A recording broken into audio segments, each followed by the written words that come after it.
I know the transfer portal has played a big part in their whether you improve. But can you talk about some of them, a team that can go from 9-20 to being very 13-2? You said it. I think you answered your own question. If that was a question, Joni's done a the transfer portal has made a lot of teams better, a lot faster, and they're a classic example of that.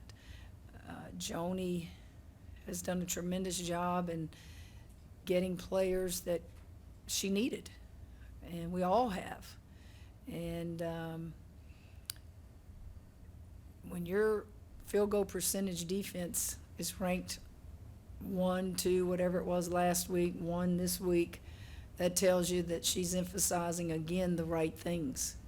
And we do score a lot of points. I've said that before the season even started. Hopefully our field goal percentage defense will get better.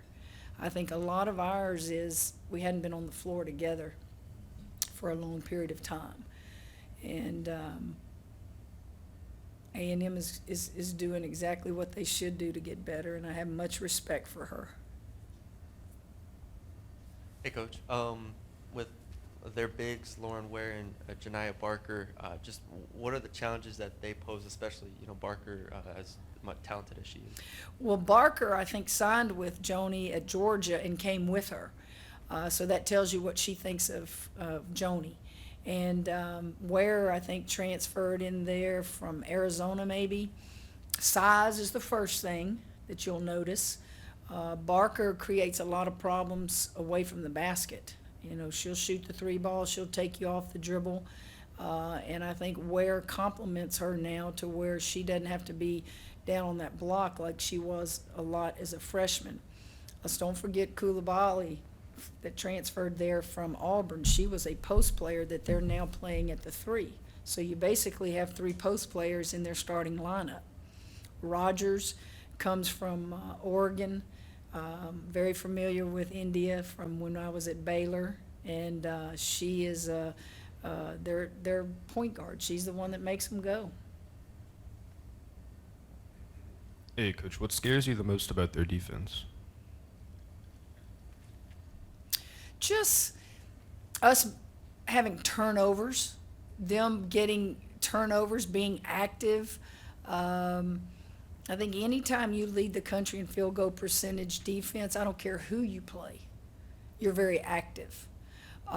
When I say active, I don't necessarily mean speed and quickness.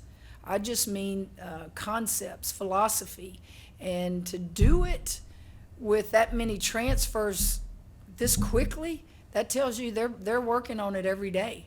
And, I thought Ole Miss was outstanding, and now we're fixing to face a team that is ranked higher than Ole Miss and on the defensive end of the floor. Are you expecting to see people that don't press you now? Nah, no. I'm not worried about that. We can get the ball at the floor. That was just trying to make something happen.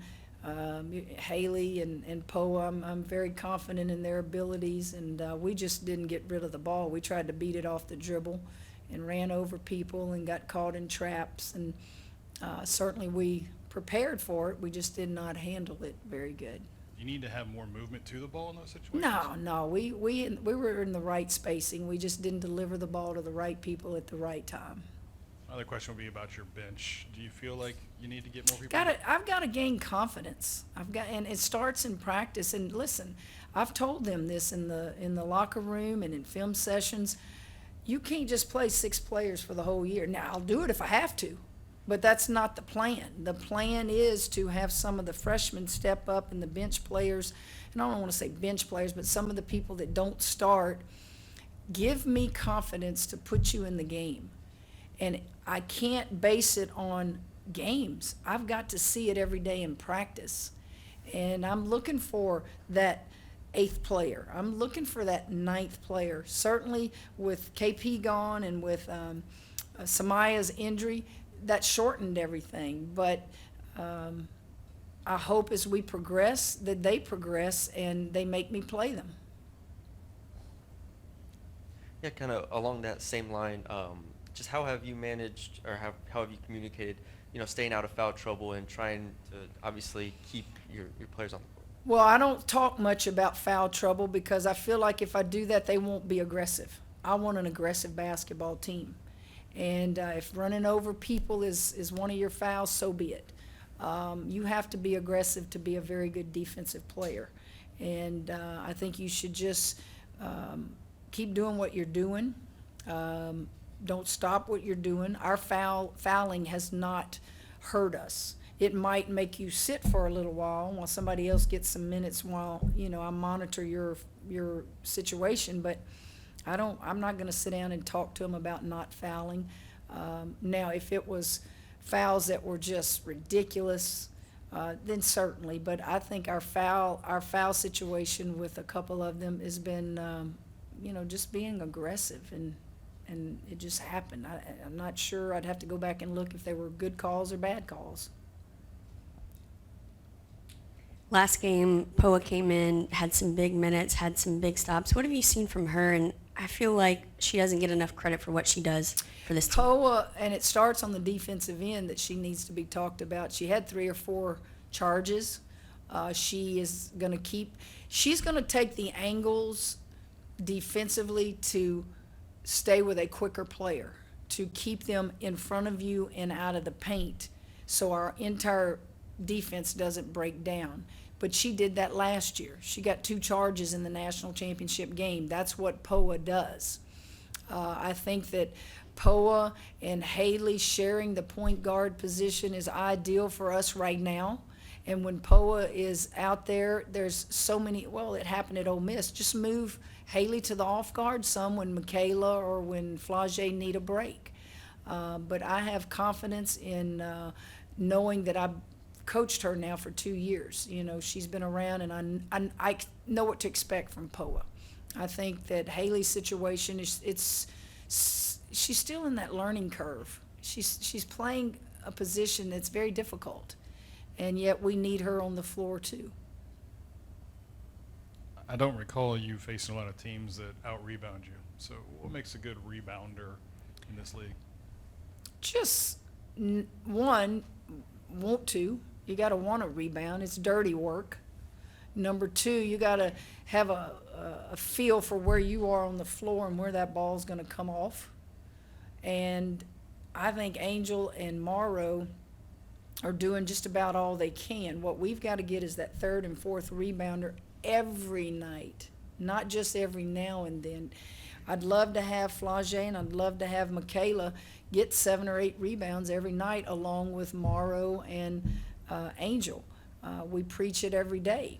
I think that's a habit somewhat for wing or perimeter players because they've never had to go in there and do that. They'll go in there occasionally in high school, but gosh, can you imagine if Flage shoots the ball and there comes Michaela, you can't block her out, and then Michaela shoots the ball and there goes Flage. Well, that just helps Angel and Morrow tremendously. Kim, and I know one of the transfers that they got is Lauren Ware from Arizona. Mm-hmm. She brings a lot of size. How's she just changed kind of what Joni's been able to do the last couple of years at A&M? And then I guess to another follow-up with Haley, what do you think's next for her in being able to just get closer and closer to being able to operate and run the point like you prefer? Well, I can't tell you specifics on where. When you transfer, you have to learn a whole new system. And it's obviously been very comfortable for her because she's really playing very good.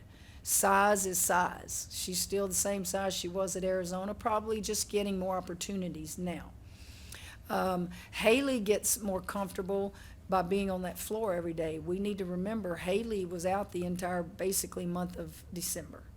I think people take for granted the point guard position. It's not something that a lot of people can learn later in their careers. I know there are some that, like in the NBA, they're trying to make some of these guys that were big-time scorers in college become point guards so that they can make a team in the NBA. It's hard because it has nothing to do with scoring. Haley can score the ball. What I have to do is I have to continue to help Haley, whether it's setting more on-ball screens for her from the top, against presses. It's make sure we go against those presses every day. It's not lack of effort. She gives you all the effort that you can possibly ask for. It's sometimes just timing. Get rid of the ball before you take one more dribble. Sometimes it's just the little things that become more comfortable to her as she repeats them every day. Just repetition. 2 questions. You've seen your share of 2-3 zone and people sagging on Angel offensively. What is the challenge about A&M stylistically? What are they going to try to do to you? Well, we hadn't seen much of that this year, and you know why? We're scoring the ball at every position. So who are you gonna help off of? You saw a lot of that last year, but we haven't seen much of that this year. We expect A&M to do what they do. They play you man to man. They'll throw a little 1-2-2 half court at you, but when you're trying to build a program and you have a decent team and they're really good on the defensive end, why are you going to change anything for any other team? They may tweak a little thing here and there, defensively, but your identity pretty much is what it is by now. But you might tweak something. You might throw something different after a timeout, or if there's a run by a team, a change of pace. But we anticipate them to come in here and do what they've been doing all year, guard you in man. You remarked after the game, having 2 girls with national championship rings gives you kind of an advantage against Ole Miss. How refreshing was it to see your kids respond the way they did? Had a team obviously breathing down your neck, took the lead briefly, but you responded with a 8-9-0 run, and then got back in control of that game. I really am watching our team. I watch their body language. I watch what they say to each other. I never saw them get rattled. It was like even when they took the lead there, it was like, let's play. Let's get back out there. They feed off of crowds on the road. You'll see them do this. You'll see them do what they do. It's really funny because I've done this a long time, and I've, been so blessed to coach many great players and teams and championships. And guys, I've never seen anything like this. I thought just the championship was, I can't explain it, but it's still happening. When you have that many people during the Christmas break still, school's out, come to the game at Ole Miss, we're going to see that probably at every away game. And that's good for all of us, but it's sometimes I want to freeze the moment because I've never seen anything like it. I've never seen people hang around an arena after the game to get a picture, to get an autograph. I've never seen them crowd your bus and you have to have security to get to your bus. I mean, these are things I watched on TV when the Beatles were, Beatlemania. And I'm just like, when Angel walks there, it's just this screaming. And then when Flagey, it's this screaming. And I'm thinking, we're doing this in women's basketball. I'm sure it's like that at Iowa. Maybe it's just those 2 programs. I don't know. I'm not saying great crowds because I've had great crowds before in all my years, but there's just something electric and crazy about it. And it doesn't faze our team. Look, it's a long season. If we get beat, it won't be because of the crowd on the road. They view that as they're coming to see LSU. That's the way their approach is to it.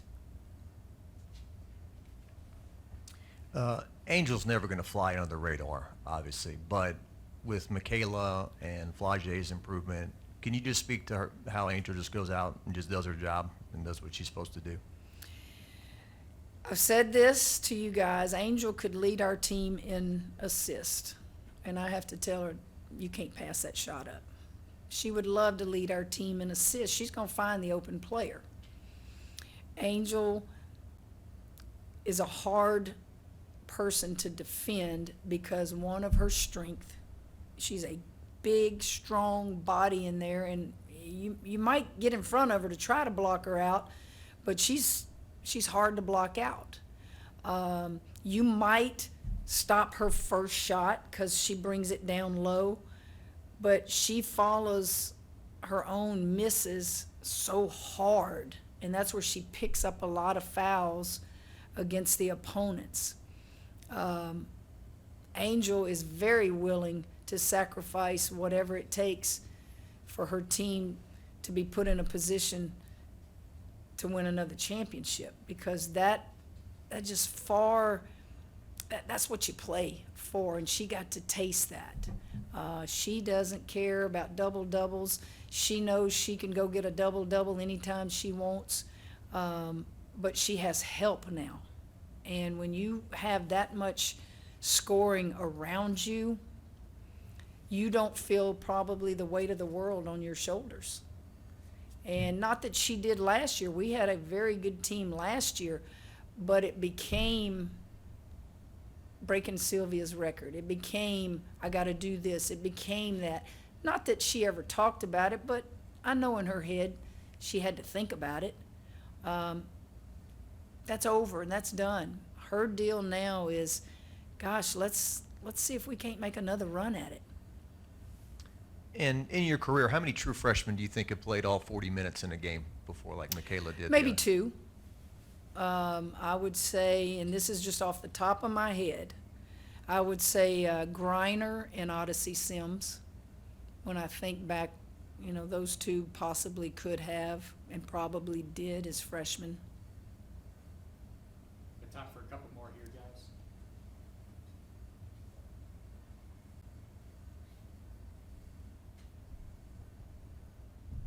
I think we talked about this before, but do you like the kind of the pace of the evolution that you're seeing out of the team? Explain what you mean. Kind of like you said, Haley figuring it out, everybody kind of figuring out their parts. Well, you ideally would have liked it to come quicker, but I couldn't control what took place with all the distractions in non-conference. You can't control those things. But what I do like is that we're learning. It's like on-the-job training. We're winning ball games and learning. Most of the time you lose ball games and you have to learn. We're winning ball games and learning and getting better and addressing it with them. There's no secrets in that film room. Make them talk, make them see where they can get better, and help each other. And a lot of helping is trusting each other. And how do you trust somebody? It's when you're around them all the time, you know their strengths and weaknesses, and I'm not sure we know that yet on the defensive end. Effort is fine, but it's sometimes more than just effort. And I really believe as we play more, we'll get there. I really believe that. Finish up with Chester there in the back. During your time at Baylor, you faced a lot of Gary Blair teams. They were physical, they were fast, and rebounded. Do you see a similarity? I know this is Joni's second season, but is there a similarity that you see from her? Chess, I don't. Joni has been away from, that setting and been her own, in her own program at Georgia. When we played Georgia, it was not that type of defense. Now, I say that, and they may do that tomorrow, but no, it wasn't the full court pressing. It wasn't make a game ugly. That's not her. They're just solid. They're just solid with their fundamentals and their effort, but it's just different. It's not like that, or not from what I've seen on film. Thank you, guys. All right. Y'all be good.